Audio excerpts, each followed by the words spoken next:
Assalamualaikum warahmatullahi wabarakatuh. Sebelumnya perkenalkan, nama saya Gai Syarainima. Di sini di video kali ini aku bakalan sharing materi ke kalian tentang aset tetap. Oke, sebelum masuk ke inti materi, aku ada sedikit pertanyaan buat kalian. Nah ya, coba bayangin, sebuah perusahaan beli mesin seharga miliaran rupiah. Pertanyaannya, apakah itu langsung dianggap biaya atau justru jadi aset? Ayo. Nah, disinilah pentingnya kita memahami PSAK 16 tentang aset tetap. Karena kalau misalkan salah mencatat dari awal, dampaknya bisa panjang ke laporan keuangan.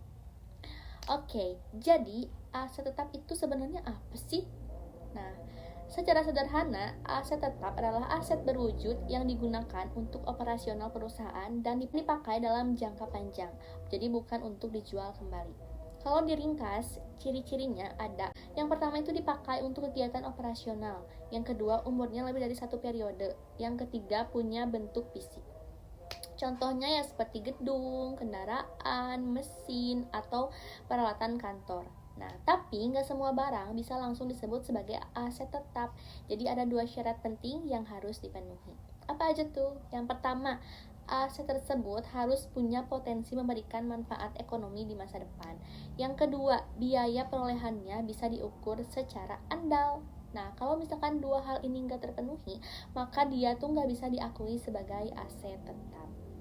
Nah, sekarang kita masuk ke bagian yang sering banget bikin salah, yaitu biaya perolehan. Oke, banyak yang berpikir biaya perolehan itu cuma harga beli, padahal kenyataannya jauh lebih luas.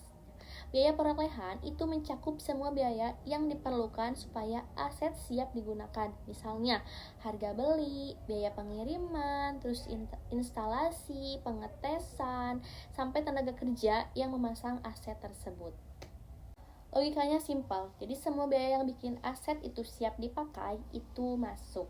Tapi di sisi lain ada juga biaya yang tidak boleh dimasukkan, seperti biaya promosi produk, terus grand opening, dan administrasi umum.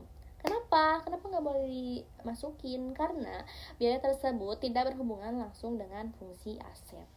Nah, ini nih yang sering jadi jebakan. Jadi banyak yang asal masukin semua biaya, padahal harus dipilah secara logis. Selanjutnya, kita bahas cara memperoleh aset tetap. Nah, jadi aset tetap itu nggak selalu didapat dari beli biasa. Ada beberapa cara. Yang pertama, pembelian tunai atau angsuran. Yang kedua, pembelian gabungan, misalkan tanah dan bangunan sekaligus. Terus juga penerbitan saham dan pertukaran aset. Nah, yang menariknya adalah pembelian gabungan. Di sini, harga total tidak boleh dicatat langsung sebagai suatu aset, tapi harus dialokasikan berdasarkan nilai wajar masing-masing. Jadi, kita benar-benar harus memahami nilai ekonominya, bukan sekedar angka totalnya. Setelah aset dimiliki, bukan berarti selesai, akan ada biaya-biaya lanjutan.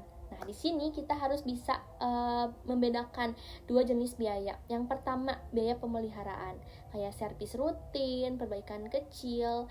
Ini tuh langsung jadi beban di laporan laba rugi. Yang kedua, biaya yang meningkatkan manfaat. Contohnya kayak renovasi besar, terus juga penambahan kapasitas. Nah, ini tuh dikapitalisasi, artinya ditambahkan ke nilai aset. Cara paling gampang membedakannya adalah kalau misalkan cuma menjaga kondisi sama dengan beban, dan kalau meningkatkan manfaat atau umur sama dengan aset gitu. Tapi hati-hati ya, ini tuh bukan sekedar teori. Di praktiknya ini tuh butuh judgement, dan disinilah sering terjadi perbedaan interpretasi. Nah, terakhir kita bahas pelepasan aset tetap. Nah, aset tetap itu tidak selamanya digunakan, bisa aja dijual, ditukar, atau bahkan dibuang. Nah, ketika aset dilepas, perusahaan itu harus menghapus aset dari pembukuan. Terus juga menghapus akumulasi penyusutannya dan menghitung selisihnya.